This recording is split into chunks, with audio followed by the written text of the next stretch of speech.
अब मेरे प्रकोप से वो दोनों अपनी पराजय का दोष अपने पिता को देंगे। और यदि विजय हुए तो? तो उनके मन में अहंकार को स्थान दूंगा।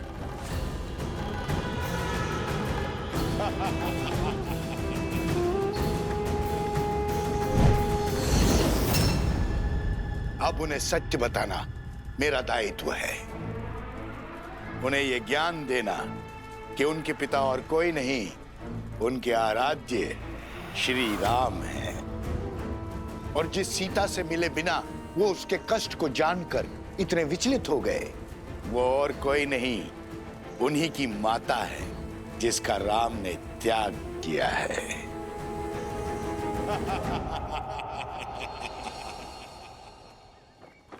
गऊ का रुदान भले ही अशुभ संकेत हो, किंतु ये बात स्मरण रहे कि हर संकट हमें सीखने का और कर्मों में सुधार लाने का अवसर देता है। और जैसे आर्य सुमंत ने बताया कि गऊ के रुदान का कारण उसके बछड़े से उसका विरह था, जिसे शीघ्र ही ढूंढकर उसकी माता से पुनः मिलाने का आदेश है। महाराज, ये तो नहीं पता कि आपने ऐसा क्यों किया, किंतु क्या शत्रुघ्न को अश्व से दूर रखने का आदेश उचित है? शक्तिशाली राष्ट्र सबसे पहले आक्रमण नहीं करता भरत, और जिस राजा की अयोध्या के अश्वमेध यज्ञ को चुनौती देने की इच्छा है, उसे भी तो युद्ध के लिए सज्ज होने का अवसर मिलना चाहिए। और यदि इस बीच किसी कारणवश अश्व की मृत्यु हो जाए तब क्या होगा? अश्व की मृत्यु तभी संभव है जब यज्ञ देवता कुपित हो। यज्ञ देवता का प्रभु श्री राम पर कोपित होना तो असंभव है। संभव है। असंभव? जितनी पवित्रता से भैया ने ये यज्ञ करवाया है, यज्ञ देवता का कुपित होना असंभव है गुरुदेव। यज्ञ में दी आहुति यदि यज्ञ देवता ने ना स्वीकारी तो वो कुपित होंगे। परंतु यज्ञ देवता आहुति स्वीकार करेंगे क्यों नहीं? क्योंकि यज्ञ में मंत्रोच्चार केवल महाराज राम ने किया है, उनकी पत्नी ने नहीं। परंतु महारानी की मूर्ति मंत्रोच्चार कैसे कर सकती है?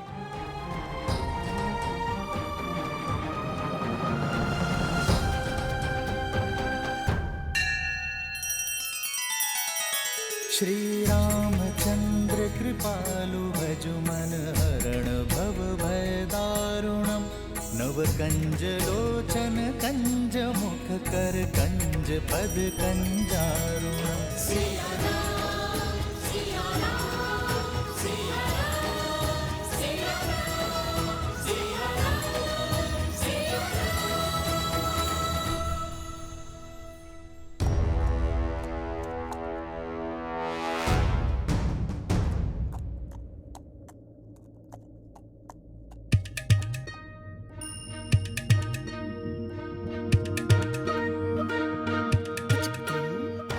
क्या लाए हो तुम?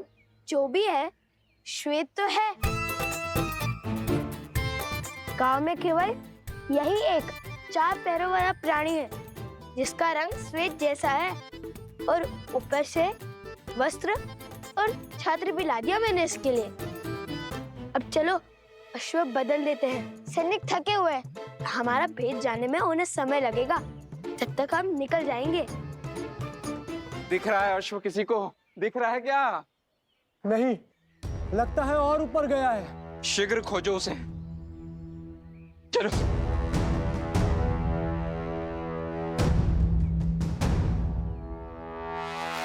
हमें सैनिकों का ध्यान भटकाना होगा। जो आ गया भैया, आप अश्व को पकड़िए, मैं अश्व की ध्वनि निकालता हूँ, उनका ध्यान भटकाता हूँ। ये अश्व की ध्वनि है या फिर गधे की? पर भैया गधा तो डी चौ करता है।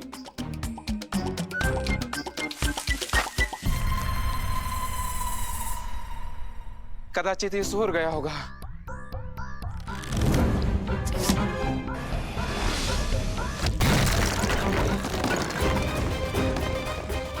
ये सोर क्या ध्वनि है?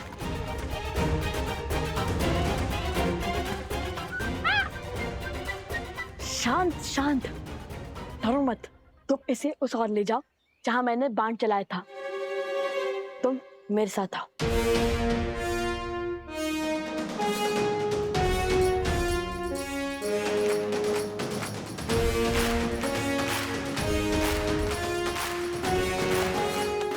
स्मरण है ना हमें अश्व को कैसे रोकना है? कैसे रोकना है? ये बात कब हुई? तो तुम्हें क्या लगता है भगवान वाल्मीकि ने हमें मिथिला के प्रवास के लिए क्यों भेजा था? ओ, स्मरण है, इस प्रवास की तैयारी के लिए।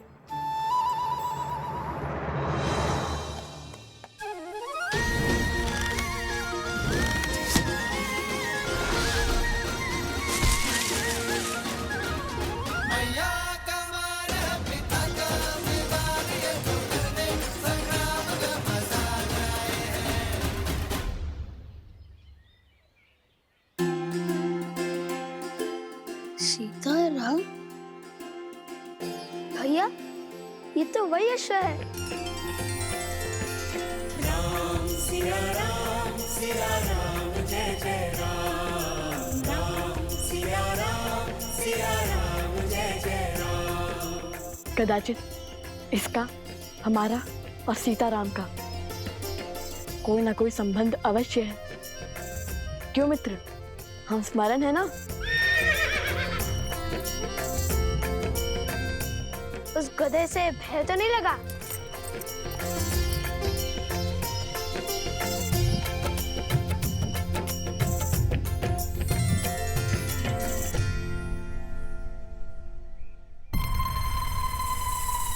अरे ये अश्व का कद कैसे घट गया?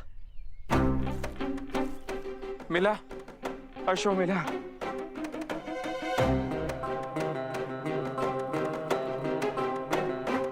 रंग भी बदला बदला सा लगता है। इस काले पर्वत में उसका रंग धूमिल सा हो गया होगा। पर इस पर छत्र तो है, पर अश्व जैसा नहीं है। एक ही वाक्य में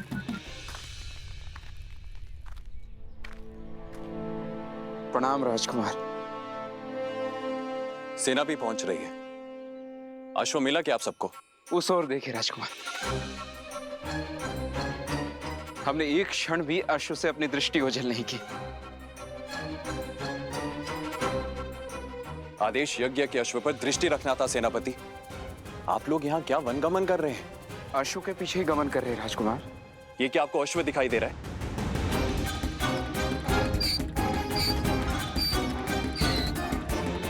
ये एक गधा है आप ही की तरह सेनापति। आप अयोध्या लौट जाइए। सैनिकों, हमें शीघ्र ही अश्व ढूंढना होगा। भैया, औषधि? नहीं, हम अभी नहीं ला सकते। वो देखो, पर्वत पर सैनिक है, हम पकड़े जा सकते हैं। सर्वप्रथम हम स्वर्ण कमल लेकर आते हैं, फिर इसको पास के किसी गांव में छुपा देंगे।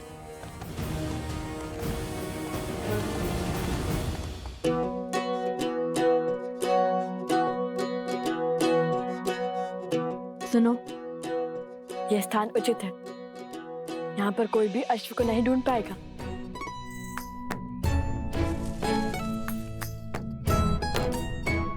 अब ठीक है, अब तुम खाओ पियो विश्राम करो, लेकिन ध्वनि मत करना, ठीक है? ध्वनि मत निकालना।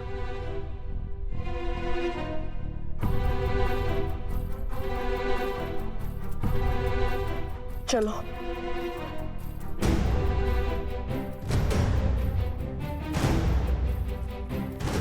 अरे, अब क्यों छुप रहे हैं हम? अब तो अश्व भी नहीं है हमारे साथ। यदि सैनिक ने हमें देख लिया, तो हमसे प्रश्न किया, तो वन देवी के पुत्र सत्य थोड़ी ना कहेंगे।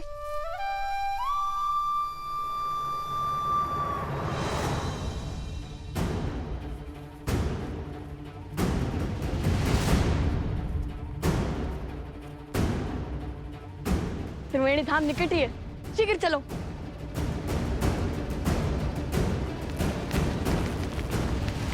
ऋषि कुमार,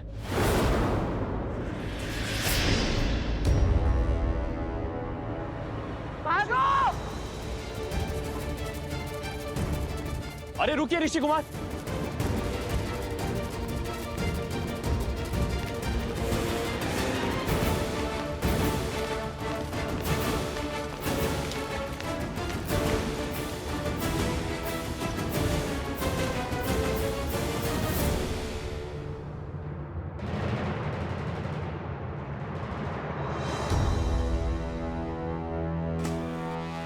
आपको तो मैंने अयोध्या में देखा था।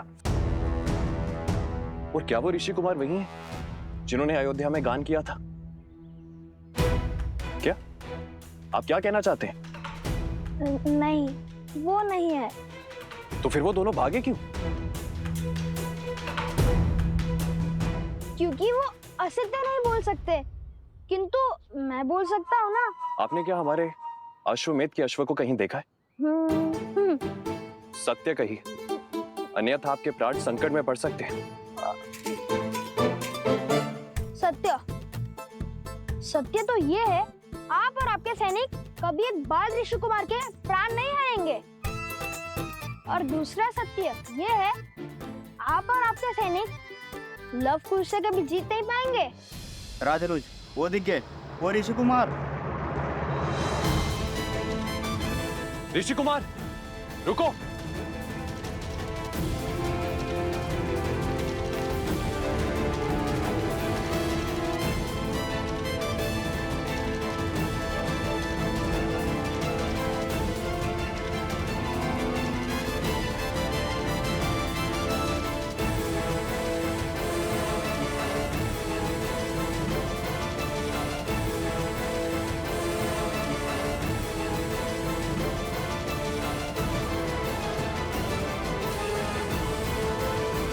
इन्हें यही छोड़ सकते हैं, किंतु रन छोड़ना कायरता तो नहीं होगी ना? कभी कभी रन छोड़ देना ये सबसे बड़ी रणनीति है।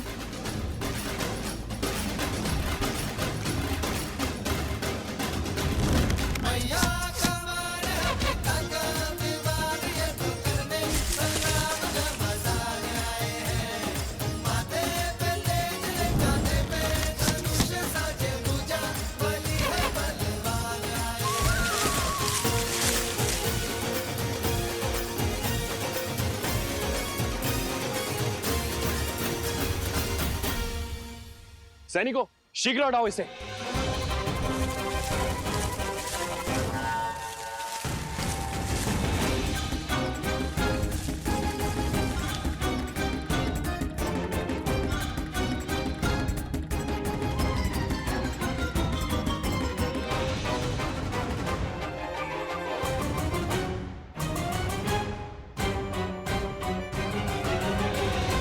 आज तक तो केवल रुके थे, अब फंसेंगे।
बस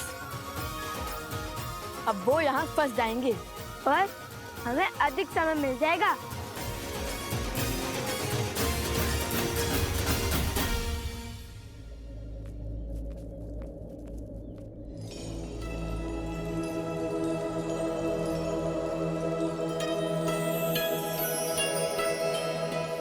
अंततः हम त्रिवेणी धाम पहुंच गए। वो देखो तमसा, वो देखो सोना, और वो जो दाहिने ओर से आ रही है वो है सप्तगंडिका, जहाँ तीनों नदियों के मिलने का स्थान है, इसलिए ये त्रिवेणी है। सुंदर भैया, क्या रूप है इस त्रिवेणी धाम का।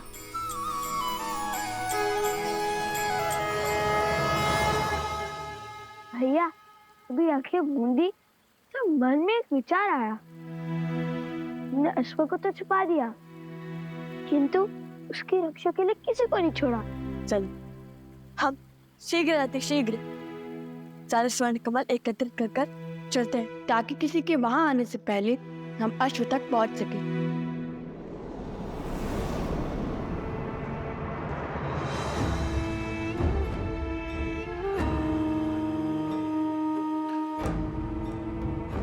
आओ प्रबंधासुर, देखो तुम्हारे परम मित्र और मेरे प्रिय पुत्र चंद्रबाहु की मृत्यु का प्रतिशोध लेने की घड़ी आ गई है।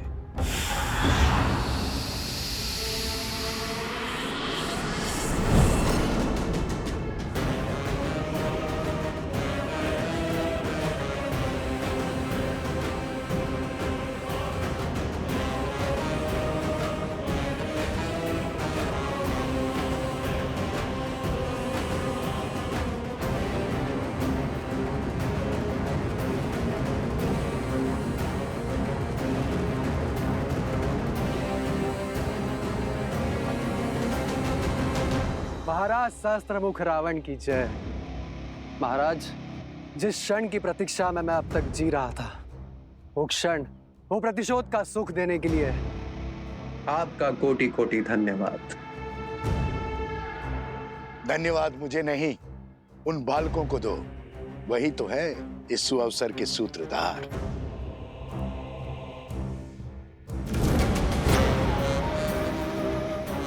मैं उस अश्व को मारकर उस राम के अश्वमेध यज्ञ को असफल कर दूंगा।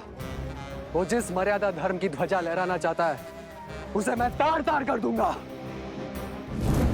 कदापि नहीं। हमारे प्रतिशोध की पूर्ति इस अश्व की मृत्यु से नहीं होगी। जैसा मैं कहता हूं वैसा करो। किंतु महाराज, सामने खड़े सुअवसर को केवल मूर्ख ही गवाते हैं। मैं इस अश्व को मारकर सीधा राम को युद्ध के लिए ललकारूंगा। फिर वो तो क्या, उसके समस्त परिवार को समाप्त कर दूंगा मैं। अपनी क्रोधाग्नि को शांत करो, बल से नहीं बुद्धि से काम लो। वचन देता हूं, प्रतिशोध का ऐसा भव्य सुख दूंगा तुम्हें जिसमें राम और उसका परिवार स्वयं ही एक दूसरे की मृत्यु का कारण बनेंगे। सोचो, एक बार में सबको मारने में आनंद आएगा या उन्हें स्वयं ही एक एक करके एक दूसरे को मारते हुए देखने में आनंद आएगा।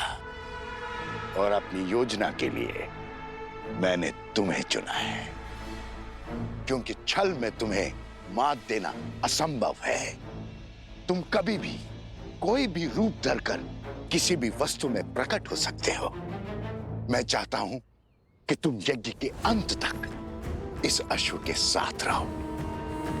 वो लवकुश बहुत संस्कारी और साहसी है। तुम मेरे साथ मिलकर इस अश्व को इक्ष्वाकु वंश के अंत का साधन बनाओगे। परंतु महाराज, किंतु परंतु यद्यपि कुछ नहीं सुनना है मुझे। जैसा कहता हूं वैसा करते जाओ।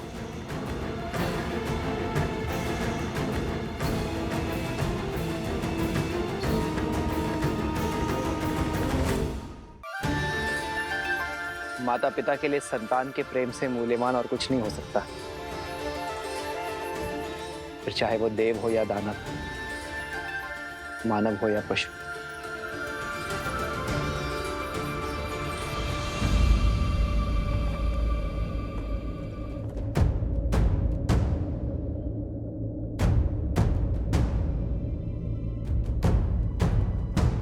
क्या हुआ सेनापति?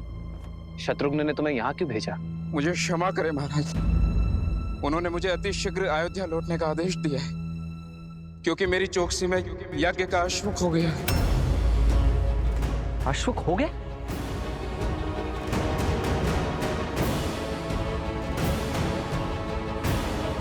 और अब वो स्वयं अश्व को खोज रहे हैं। यज्ञ का अभिमंत्रण आसुरी शक्तियों और दुर्घटनाओं से बचाता है, किंतु केवल तब जब देवताओं का आशीर्वाद हमारे साथ हो।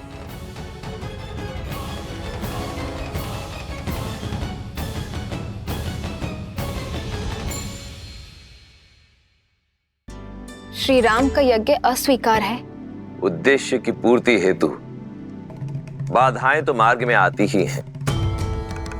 रही बात देवताओं की, तो यज्ञ के विधि विधान, सभी नियम स्वयं पुरातन ऋषियों ने ही निर्धारित किए थे, जिन्हें देवताओं को भी मानना पड़ता है, क्योंकि ये विधि विधान ही तो हैं जो मानव समाज का आधार है। अर्थात श्री राम के जीवन की पीड़ाएं अभी तक समाप्त नहीं हुई। नहीं प्रिय गणेश,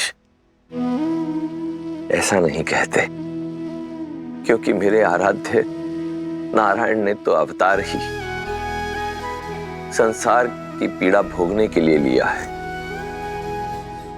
मैंने तो केवल एक बार समुद्र मंथन में विषपान किया था, परंतु मेरे आराध्य तो प्रत्येक अवतार में भिन्न भिन्न प्रकार के विष का पान करते हैं। परंतु जैसे मैंने विष के प्रभाव को अपने शरीर में व्याप्त नहीं होने दिया, वैसे ही मेरे आराध्य ने भी विष के प्रभाव को अपने तपोबल, अपने सिद्धांतों को विचलित नहीं करने दिया। केवल एक भिन्नता है महादेव, आपके कंठ में विष रोकने के लिए मैंने अपनी शक्ति का प्रयोग किया था, किंतु यहाँ राघव और सीता के पास तो साथ का भी सुख नहीं है।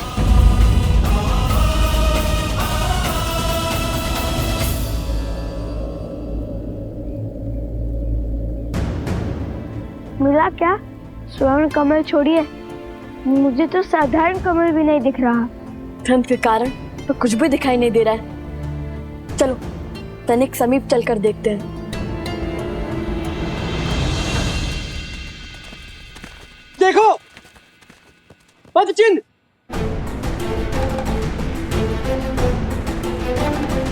अरे अरे रुक जाइए, ये कोई छल है।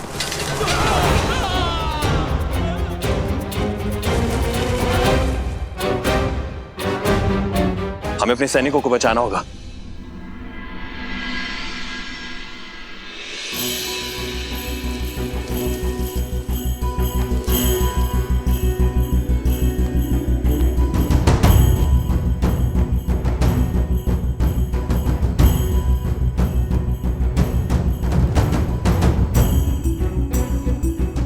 यहाँ भी नहीं है।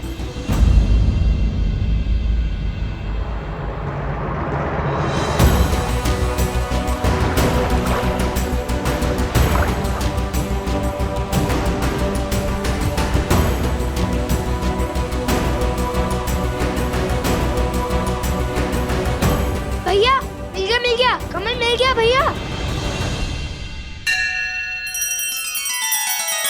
श्री रामचंद्र कृपालु भजु मन हरण भव भय दारुणम नव कंज लोचन कंज मुख कर कंज पद कंजारुणम।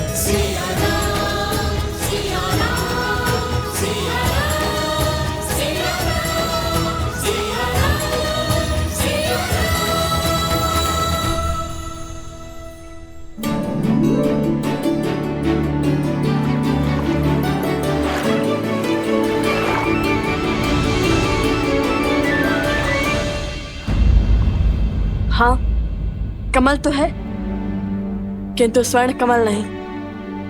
आज सोम हमारे साथ नहीं है, तब भी दुर्भाग्य हमारा पीछा ही नहीं छोड़ रहा। हाँ,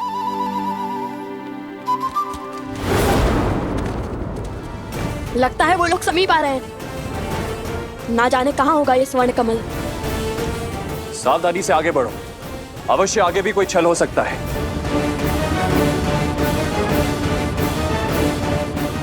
कुछ कहीं हम कुछ भूल तो नहीं रहे?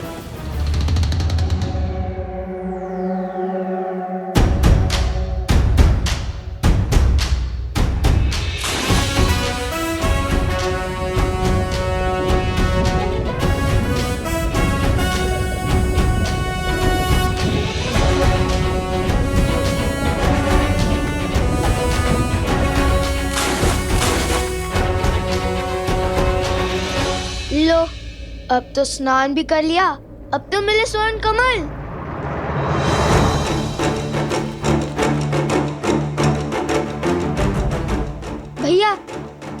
ये आने वाले हैं। चलिए पानी के भीतर छुप जाते हैं। ऐसे कब तक छुपेंगे कुश?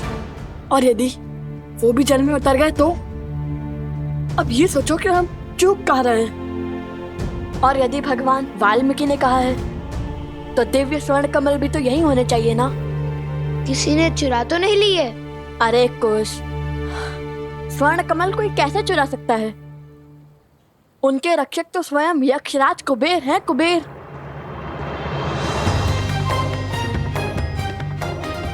तो यहाँ चूक हुई है हमसे। कुबेर मंत्र का जाप करने को कहा था गुरुवर भरद्वाज ने हमें।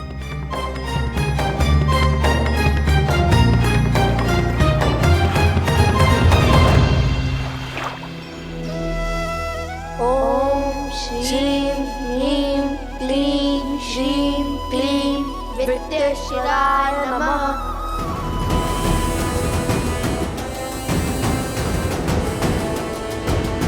नदी की ओर चलिए। अवश्य ही वो अपनी प्यास तृप्त करने नदी की ओर भागे होंगे। ओम श्रीं ह्रीं क्लीं श्रीं विद्येश्वराय नमः। ओम श्रीं ह्रीं क्लीं विद्येश्वराय नमः। ओम श्रीं ह्रीं क्लीं श्रीं क्लीं विद्येश्वराय नमः। ओम श्रीं ह्रीं क्लीं श्रीं क्लीं विद्येश्वराय नमः। ओम श्रीं ह्रीं क्लीं श्रीं क्लीं विद्येश्वराय नमः। हे तमसा माता, सहायता कीजिए हमारी। हमारी माता भी आप ही की भांति हैं, प्रकृति का अंग। आप जल देवी हैं और हमारी माता वन देवी हैं। बचाइए हमें तमसा माता। विद्येश्वराय नमः।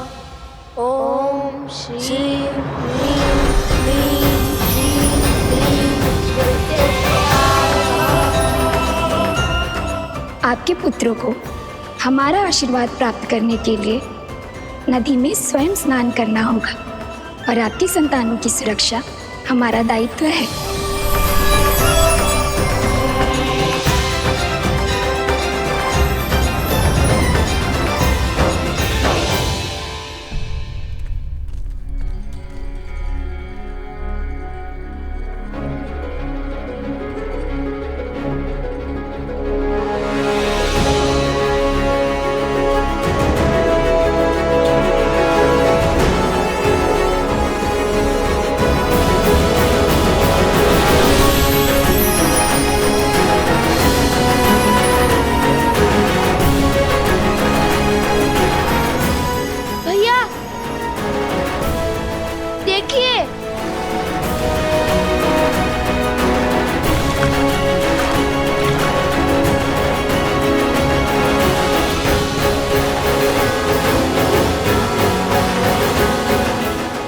ये तो कुबेर की नगरी, अलोकापुरी का द्वार है।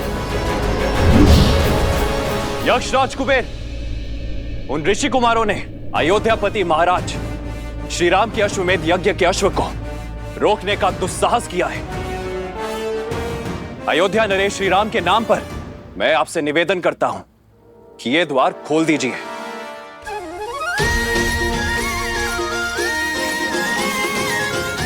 ये तो अवश्य ही यक्षराज कुबेर की नगरी आलोकपुरी लगती है। ठीक वैसा ही है ना जैसा हमारे गुरुवर ने पढ़ाया था। भैया, महल का द्वार खुल चुका है, तो भीतर चलते हैं। यदि कोई मिला तो उनसे स्वर्ण कमल का पता पूछ लेंगे।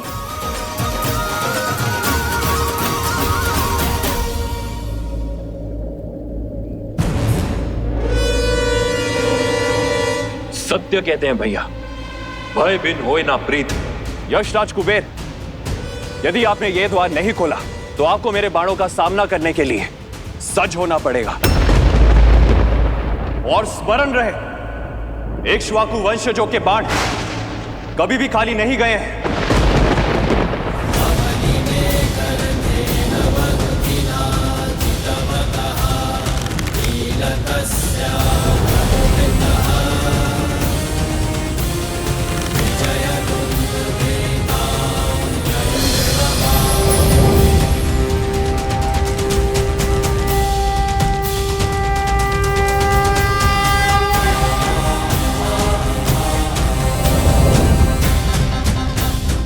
प्रणाम राजानुज शत्रुघ्न। प्रणाम। लेकिन मैं आपका अभिनंदन लेने नहीं, अश्वमेध यज्ञ के अश्व के चोरों को लेने आया हूं। उन ऋषि कुमारों को मुझे सौंप दीजिए कुबेर, जिन्होंने अभी आपके नगर में प्रवेश किया है। क्षमा करें, किंतु उनके साथ मैं विश्वासघात कैसे करूं? आप तो जानते हैं ना वो कौन है। और वो कोई साधारण बालक नहीं है, वो अनमोल रत्न है, केवल मेरे लिए नहीं अपितु समस्त संसार के लिए। सब जानता हूं मैं, जानता हूं कि उन्होंने अश्वमेध यज्ञ के अश्व को चुराकर कहीं तो छुपाया है। उस अश्व को खोजकर ये यज्ञ को पूर्ण करवाना कर्तव्य है मेरा। आप मुझे भीतर जाने दीजिए। आप तो बली है, कृपया मेरा निवेदन स्वीकार करें, हट ना कीजिए। आप शायद भूल रहे हैं यशराज कुबेर, जिसके अश्वमेध के मार्ग में आप बाधा डाल रहे हैं वो वही श्री राम है, जिनके अनेक उपकार हैं आप पर। उन्हीं के कारण संसार रावण जैसे महाराक्षस के प्रकोप से बचा, और आप भी। उन्हीं के कारण आपको आपका पुष्पक विमान पुनः प्राप्त हुआ। उस उपकार का, उस ऋण का ये मूल्य चुकाएंगे आप? अश्वमेध यज्ञ के अश्व के चोरों को बचाकर? ये श्री राम का अपमान भी है, और उनका विद्रोह भी, और आपकी कृतज्ञता भी। सब स्मरण है मुझे, कृपया आप मेरी दुविधा समझने का प्रयास तो कीजिए। मैं धर्म संकट में फंस गया हूं, मैं उन बालकों को आपको लौटा नहीं सकता। वे कोई साधारण बालक नहीं है, वो किसी वनदेवी या किसी ऋषि के पुत्र नहीं है। हो सकता है, किंतु धर्म संकट मेरे समक्ष भी है यशराज कुबेर। अनुजराज, धर्म संकट के कारण तो व्यक्ति को अपना धर्म स्पष्ट रूप से दिखाई देता है।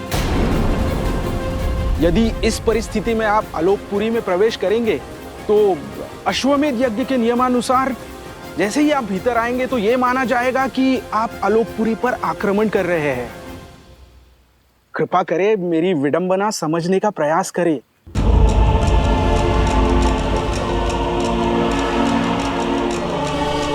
ठीक है, खेलिए दांव, पर भूलिएगा मत, चोर का सहायक भी चोर ही होता है कुबेर। वो बालक अधिक समय तक आपके संरक्षण में नहीं रहने वाले हैं। शीघ्र ही उन बालकों को महाराज श्री राम का सामना करना होगा। उस क्षण की प्रतीक्षा तो समस्त संसार को है।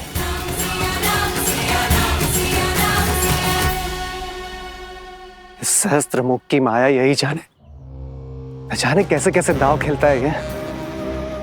मेरा मन तो कहता है कि अभी इस अश्व को मारकर अपने प्रतिशोध की धधकती ज्वाला को बुझा लूं।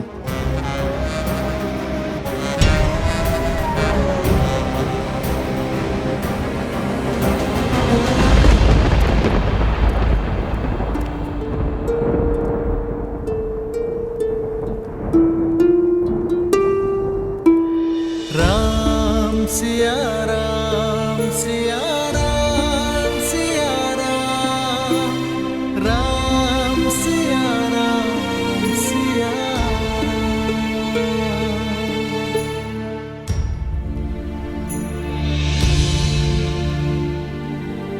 ओम ब्रह्मदेवाय नमः। ओम ब्रह्मदेवाय नमः। हे ब्रह्मदेव, आप तो संसार के निर्माता हैं, जीवन दाता है, इस धरा पर हो रहे हर यज्ञ के कर्ता धर्ता है। मेरी आपसे विनती है ब्रह्मदेव, इस विकट परिस्थिति में मेरी सहायता कीजिए। ये राम सीता के सिवाय और किसी का नहीं हो सकता। ना मैं पुनर्विवाह कर सकता हूं और ना ही ये राज्य छोड़ सकता हूं। अश्वमेध यज्ञ की सफलता धर्म की रक्षा के लिए अति आवश्यक है।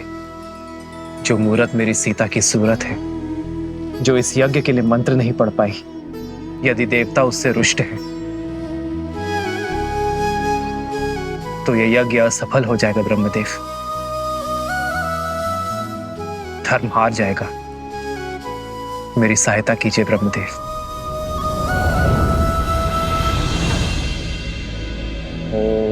ब्रह्मदेवाय नमः।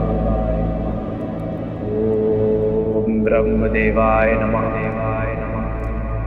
ओम ब्रह्मदेवाय नमः। ओम ब्रह्मदेवाय नमः। ओम ब्रह्मदेवाय नमः। ओम ब्रह्मदेवाय नमः। महादेव, प्रणाम महादेव। प्रणाम देवी पार्वती। प्रणाम ब्रह्मदेव। समस्या विकट है,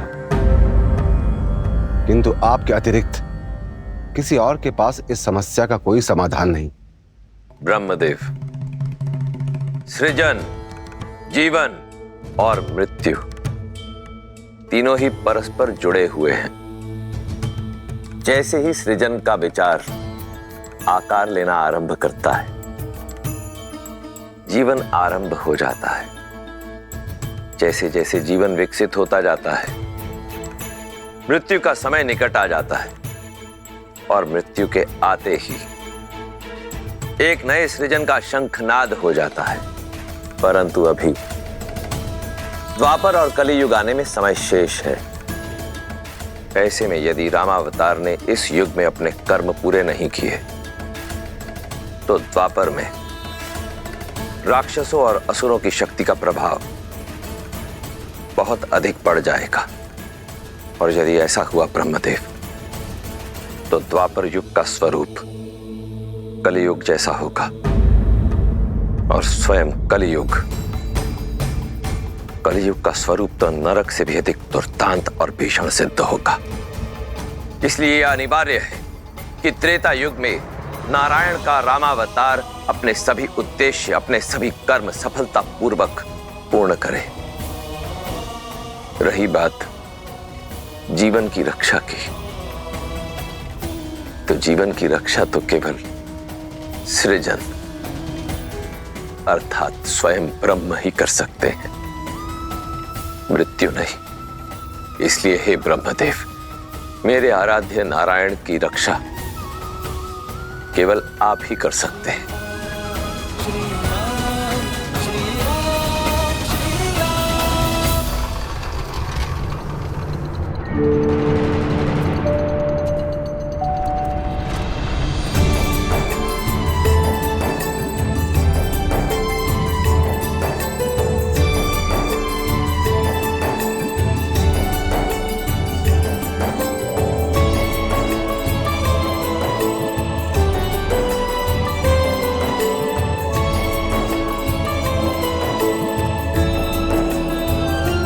अद्भुत, ये महल तो पूरा स्वर्ण से बना है।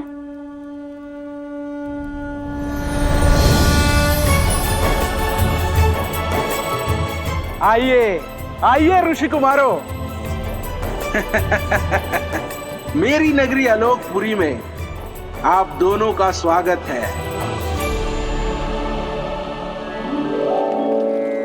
कहिए, किस प्रयोजन से आना हुआ? प्रणाम कुबेर देव। घर से तो माता सीता को खोजने का प्रण लेकर लिखने थे, किंतु भगवान वाल्मीकि के आदेश अनुसार पहले हमें हमारी माता वन देवी के लिए स्वर्ण कमल लेने जाना है। असंभव को संभव करने की शर्त रखी है भगवान वाल्मीकि ने आपके समक्ष। देखिए, हमें स्वर्ण कमल दे दीजिए। क्षमा करें, वो संभव नहीं है। मेरी बात मानिए कुमारों, आप आश्रम लौट जाइए और अपना जीवन तपस्या में लगाइए। कदाचित उचित समय आने पर आपको वो स्वर्ण कमल मिल जाएगा। सुनिए, त्रिकालदर्शी है भगवान वाल्मीकि। यदि उन्होंने हमें स्वर्ण कमल लाने के लिए कहा है, तो वो हमारे माता सीता तक पहुंचने का मार्ग बनेंगे। विनती कर रहे हैं, दे दीजिए स्वर्ण कमल, अन्यथा बल से छीन लेंगे।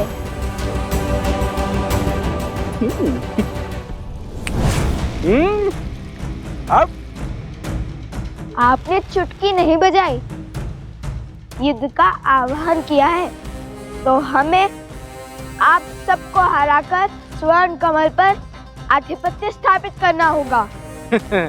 मैं सज्ज हूं। आक्रमण!